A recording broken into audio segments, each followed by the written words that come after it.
Toi, ta rentrée, tu te rappelles de quoi? En fait, je connaissais personne. Directement, on a dû s'organiser pour savoir qui allait dans quelles associations, démarrer les voyages, des choses comme ça. On avait l'opportunité de faire énormément de choses. Ouais, avec le monde associatif, les sports, l'ouverture sur les échanges à l'étranger. Moi, comme asso, j'avais fait le club aviron, les Carrefour HEC. Le sport, c'est quand même très sympathique ici. On essaye de faire pas mal de compétitions à l'étranger. Et en peut-être 2 semaines, je crois que je me suis constitué mon groupe de meilleurs amis que j'ai toujours aujourd'hui. On est tous un peu répartis aux 4 coins du monde dans des métiers qui n'ont rien à voir. Je pense que c'est un esprit général à HEC, c'est de dire c'est les élèves qui construisent leur parcours. Je voulais me rapprocher de la biologie, de la médecine, et du coup ils ont tout réorienté et du coup ça m'a permis de suivre tous les cours que je voulais. Et là j'ai fait la majeure biologie à Polytechnique.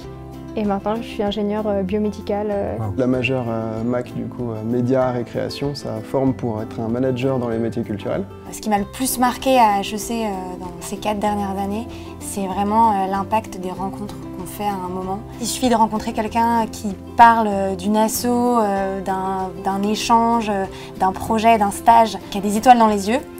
Et en fait, si on se dit j'ai envie de faire la même chose et si ça nous correspond, et ben, on y va, on tente.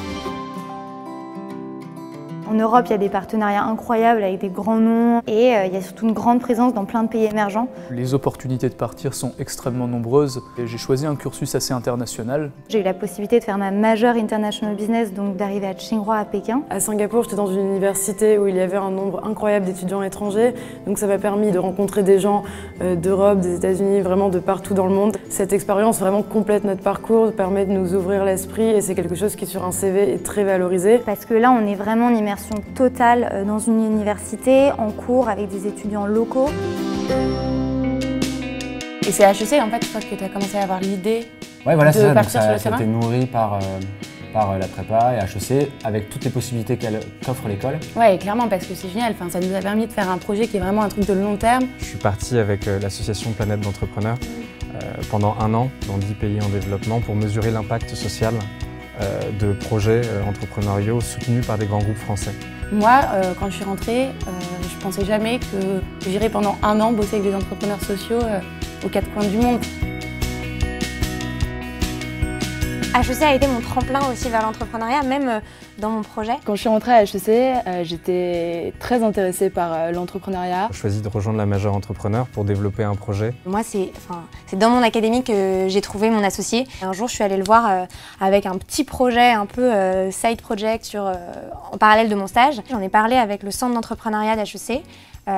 Et en fait, les personnes du centre m'ont dit mais c'est super intéressant, venez le tester dans le centre. Dans l'incubateur, on retrouve vraiment ce même accompagnement qu'on a vécu pendant la track digitale avec un mentoring qui est au top. On a plein d'experts à notre disposition pour répondre à toutes nos questions. Et j'ai la chance aujourd'hui de travailler pour Paris, pour Tokyo, pour Los Angeles, pour New York, sur des projets qui me fascinent, que j'aurais pas pu penser atteindre en rentrant à HEC. Du coup, dans 1 an, je serai vraiment ingénieure diplômée. Mais là, pour le moment, c'est un stage de recherche. Donc moi, mon rôle là-dedans, c'est de concevoir en fait un dispositif médical. Donc on travaille beaucoup avec des médecins spécialistes. On a rencontré plein de gens de Ubisoft, des boîtes d'édition, de production, de Canal. Ça t'ouvre des idées, ça te donne un peu des perspectives et aussi ça te permet de rencontrer les gens qui vont te permettre de développer tes projets à terme. Et HEC m'a permis en fait d'avoir comme ça un parcours sur mesure un petit peu et de réaliser nos envies, nos rêves jusqu'au bout, quoi. Pour moi, c'est un peu une montée en puissance et je trouve que c'est une école qui accompagne très bien. Si on avait dit à la jeune Alice que j'étais que je finirais ingénieure, je n'aurais pas trop cru. C'est l'opportunité qu'on a pu avoir, toi comme moi, d'aller chercher en quelque sorte des partenariats même qu'on veut voir ouvrir de temps en temps. Si on se donne un peu les moyens, on peut faire un peu ce qu'on veut à HEC quand même. Détendez-vous. Vous avez tout pour y aller. Ne pas se laisser déstabiliser. Il ne faut pas hésiter à aller parler aux admisseurs qui sont là pour ça. Dégagez de la bonne humeur, vous êtes à HEC. Y aller en étant avenant, si tu arrives à créer un bon contact avec ta personne et avec ton jury, c'est ça qui va faire la différence. Et donnez tout parce que ça vaut le coup.